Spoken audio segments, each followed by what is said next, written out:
क्या आपने कभी सोचा कि जब दुनिया भर की सरकारों के पास नोट छापने की मशीन है तो ये सरकारें भला ढेर सारा पैसा छाप सबको अमीर क्यों नहीं बना देती? सोचिए, अगर सबके पास अनलिमिटेड पैसा हो जाए तो क्या होगा? अरे भाई, सब अमीर होंगे और क्या होगा, सबके सब अंबानी बन जाएंगे। फिर ना कोई अमीर रहेगा ना कोई गरीब, गरीबी मिट जाएगी और किसी को काम करने की कोई भी जरूरत नहीं होगी। बस सुबह उठो, पैसे उड़ाओ और उड़ाते रहो। फिर तो कोई भी भूखे पेट भी नहीं सो पाएगा, ना कोई किसान मरेगा, ना किसी को सरकार से शिकायत होगी। तब तो कोई भीख भी मांगते हुए नजर नहीं आएगा, हर तरफ खुशियां ही खुशियां होंगी। लेकिन एक मिनट जरा ठहरिए, ये अपने सपनों पर ब्रेक लगाइए जरा। अनलिमिटेड पैसा छप गया तो हर तरफ हाहाकार मच जाएगा।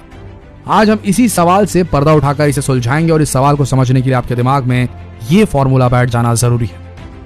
किसी भी देश की उत्पादन करने की क्षमता, कितने गुड्स हैं उसके पास और कितनी सर्विसेज प्रोवाइड कर सकती है उस देश की जनता। सर्विसेज यानी कि डॉक्टर कंसल्टेशन से लेकर के ऑटो मैन्युफैक्चरिंग तक जितने भी हैं। गुड्स का मतलब दलहन तिलहन से लेकर गोल्ड तक जितने भी एक देश के पास गुड्स और सर्विसेज होते हैं उतनी ही करेंसी यानी कि मुद्रा उस देश के पास होनी चाहिए। ये है फाइनल फॉर्मूला। किसी देश में उत्पन्न होने वाली गुड्स एंड सर्विसेज की कीमत इक्वल टू देश की मौजूदा मुद्रा।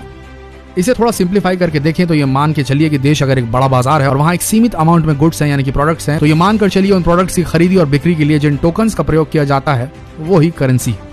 अगर हम करेंसी की संख्या बढ़ा दें तो भी उस देश में प्रोडक्ट्स या गुड्स की संख्या में तो वृद्धि हो ही नहीं सकती। होगा ये कि पैसा ज्यादा होगा पर गुड्स नहीं। कंफ्यूजिंग लगा? चलिए आपको थोड़ा सा इजी करके समझाते हैं। अब हम इस बात को उदाहरण के जरिए समझते हैं। मान लो कि किसी देश में 5 लोग रहते हैं और सबके पास 100 रुपए हैं और उस देश में 50 किलो चावल पैदा होता है। तो उस 50 किलो चावल का टोटल कीमत कितनी होगी? 100 गुणित 5 इक्वल टू 500।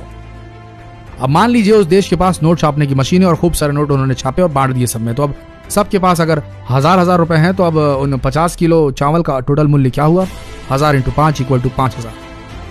अब उन्हीं 50 किलो चावल की कीमत 500 से 5000 हो गई। ये आपने गौर किया? मतलब तो आप अब समझ ही गए होंगे। नहीं तो चलिए थोड़ा और विस्तार से आपको समझा देते हैं। सरकार जितना ज्यादा नोट छापेगी उतनी ज्यादा महंगाई बढ़ेगी और इसी को हम मुद्रास्फीति भी कहते हैं, यानी कि डीवैल्यूएशन ऑफ करेंसी हो जाएगी। चलिए इसे हम आपको दूसरे तरीके से भी समझाते हैं। मान लीजिए कि सरकार ने बहुत सारे पैसे छाप दिए और सब मालामाल हो गए, सबके पास लाखों करोड़ आ गए। तो जब हम मार्केट में साबुन खरीदने के लिए जाएंगे तो उसकी कीमत 50 रुपए होगी। दुकानदार भला आपको कम पैसे में क्यों देगा? आपके पास तो बहुत पैसा है। अरे भाई, दुकानदार की भी तो लालच बढ़ेगी। धीरे धीरे सबकी कीमत आसमान छूने लगेगी। साबुन से लेकर हर चीज के दाम जो है वो आसमान पर रहेंगे। कच्चे माल से लेकर तैयार माल तक सभी वस्तुएं मिलेंगी, लेकिन दाम थोड़े ज्यादा हो जाएंगे। लेकिन सब जानते हुए भी इतिहास गवाह है कि 2 देशों ने ये बहुत बड़ी गलती की थी। उन्होंने जरूरत से ज्यादा पैसा छापा था, ये सोचकर कि इससे गरीबी मिट सकती है। उन 2 देशों में से पहला देश है जर्मनी। प्रथम विश्व युद्ध के बाद जर्मनी की अर्थव्यवस्था चरमरा गई थी। युद्ध की जरूरतें पूरी करने के लिए जर्मनी ने बहुत सारे देशों से कर्ज लिया था, मगर युद्ध में हुई हार के बाद वह कर्ज नहीं चुका पाए। जर्मनी ने सोचा कि हम खूब सारा पैसा छापकर अपना कर्ज उतार देंगे। बस फिर क्या था, जर्मनी ने यही किया और उन्होंने अनलिमिटेड अमाउंट में पैसा छापा और फिर नतीजा यह हुआ कि वहां की मुद्रा का डीवैल्यूएशन, अवमूल्यन हो गया और वहां की महंगाई आसमान छूने लगी। दूसरा है जिम्बाब्वे। बहुत साल पहले जिम्बाब्वे ने भी जर्मनी जैसी गलती की और बहुत सारी करेंसी छाप दी, जिसका नतीजा हुआ कि वहां की मुद्रा का अवमूल्यन यानी कि डीवैल्यूएशन हो गया, हजारों गुना बढ़ गया जिससे। और अब लोगों को ब्रेड और अंडे जैसी बेसिक चीजें खरीदने के लिए भी बैग भरकर पैसे देने पड़ते हैं, क्योंकि करेंसी ज्यादा छापने से वहां की करेंसी का डीवैल्यूएशन हो गया है, अवमूल्यन हो गया है। इतना हो गया है कि एक US डॉलर की कीमत 25 मिलियन जिम्बाब्वे डॉलर के बराबर हो गई है। इतिहास में इस घटना को जिम्बाब्वे की अति मुद्रास्फीति के नाम से जाना जाता है। तो दोस्तों, क्या आप समझ गए कि आप जितने नोट छापेंगे उतने ही आपको महंगाई का सामना करना पड़ेगा और ऐसा करने से उस देश का आसमान छूता हुआ स्टॉक मार्केट भी जमीन पर आ जाएगा। करेंसी नोट जो हम यूज करते हैं उनकी अपनी कोई कीमत नहीं होती, उनकी सिर्फ एक्सचेंज वैल्यू होती है कि कितने सामान के बदले आप उस नोट को देते हैं, और इसलिए इसे लीगल टेंडर भी कहा जाता है। जैसा आप कानून द्वारा ऑथराइज्ड हैं कि आप किसी भी गुड्स या सर्विसेज के बदले उस नोट को एक्सचेंज कर सकते हैं। किसी भी देश में कितनी करेंसी प्रिंट करनी है ये तो खुद देश की सेंट्रल बैंक, उस देश की GDP, राजकोषीय घनत्व, विकास दर जैसे कई कारकों को ध्यान में रखकर तैयार किया जाता है। इस तरह से अनलिमिटेड पैसा नहीं छापा जा सकता। भारत में RBI तय करती है कि कब और कितनी करेंसी प्रिंट करनी है। चलिए अब जानते हैं कि पैसे छपते हैं कहाँ, इनका पेपर कहाँ से आता है, इनका क्या कैसे होता है।